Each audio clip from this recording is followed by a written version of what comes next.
Good Morning Business, Stéphane Soumier sur BFM Business. Stéphane Bornufel, donc netinvestissement.fr. Bonjour Stéphane. Bonjour Stéphane. En lieu et place de Marc Fiorentino, ça veut dire que... Lourde responsabilité. Oui, mais vous allez tenir un discours optimiste, dites donc. Comme d'habitude. Truc de dingue, oui, mais c'est pas l'habitude de Marc Fiorentino. On lui en veut pas, c'est pour ça qu'on l'a... Il pourrait se passer quelque chose du côté de...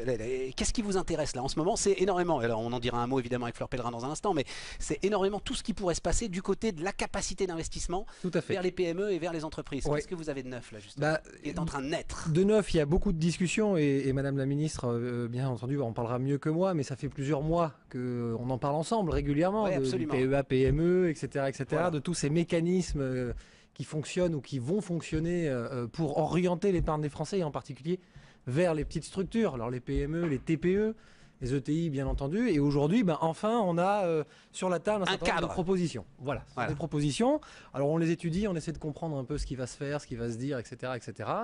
Et nous on essaie de faire le lien entre le particulier, qui est donc l'épargnant, qui sera au bout de la chaîne, et les fournisseurs de produits, parce qu'il existe déjà des mécanismes qui ont plus ou moins marché, et on essaye nous d'avoir un œil sur ce qui va se faire, pour ne pas réitérer les erreurs de ce qui a été fait et qui n'a pas fonctionné. Ce qui est intéressant, et ce par quoi il faut commencer, c'est que vos clients sont demandeurs. Là-dessus, vous êtes constant, Stéphane. Ils sont demandeurs. Oui, ils sont prêts. Moi, je préfère dire ils sont prêts. C'est-à-dire, je pense, et là, c'est à nous la responsabilité de faire le lien, je veux dire, entre les deux. C'est-à-dire, on connaît le produit, on commence à connaître la psychologie un peu de nos clients épargnants. Je pense qu'ils sont prêts à écouter ces discours.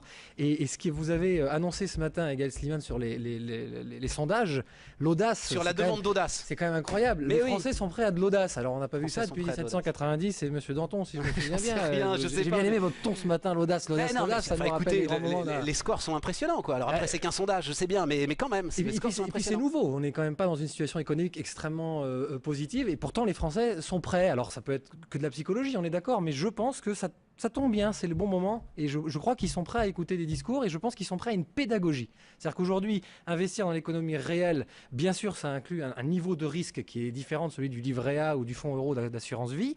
En revanche, si on leur explique bien et qu'ils se rendent compte que l'État derrière a une vraie pédagogie, c'est-à-dire qu'il va chapeauter tout ça, encadrer tout ça et expliquer ce que c'est qu'une notion de risque, à ce moment-là, je pense que les Français sont prêts à écouter. Alors après, est-ce que derrière, ça aura le même impact que quand le ministre de l'économie dit qu'il faut aller sur le livret A au mois d'octobre? On verra, mais je le souhaite en tout cas. Un mot, s'il y avait un écueil, un élément qui pourrait encore aujourd'hui vous préoccuper, justement, vous disiez on regarde les erreurs à pas recommencer pour essayer de faire un dispositif qui fonctionne. Parce que comme vous le dites, il y en a des dispositifs aujourd'hui. Les deux problèmes, moi je suis quelqu'un qui défend les FCPR depuis très longtemps, les fonds de commun de placement à risque, qui ont deux problèmes, c'est la liquidité et la notion de risque qui est mal expliquée. En tout cas, on sait que la culture économique des Français est malheureusement pas suffisamment ouverte vers la notion de risque. C'est-à-dire tout de suite on a peur du risque, mais le mot risque, c'est simplement de savoir la maîtrise du risque. Ça ne veut pas dire que tout est ultra risqué, c'est simplement il faut savoir dans quoi on investit. Et je pense que pédagogiquement on est mal préparé, mais on peut remonter à l'école, plein de choses comme ça.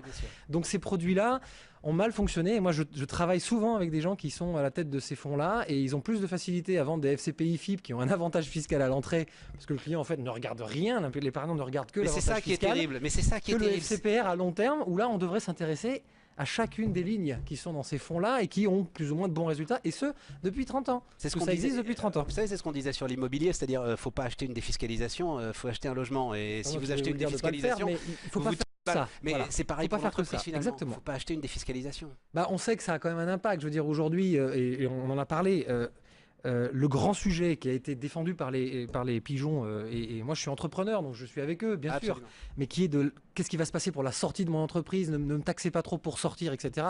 D'accord. Mais avant de se poser la question de faire des plus-values et de sortir, moi, mon inquiétude plus, c'est comment on va faire venir la génération des entrepreneurs d'aujourd'hui. Et quand M. Simoncini annonce sur les réseaux sociaux qu'il va prêter 25 000 euros à 25 dossiers, etc., moi je dis bravo, c'est super. Oui, sauf que ce type-là, il ne faut pas oublier qu'il paye de l'ISF sur les positions qu'il prend. Et donc c'est ça que je veux dire, vous voyez, là c'est de la TPE, là on parle de la start-up. Et moi je défends ça, et je pense que les Français sont prêts à en parler. Merci Stéphane. Stéphane Bornufel, netinvestissement.fr, il est 8h24.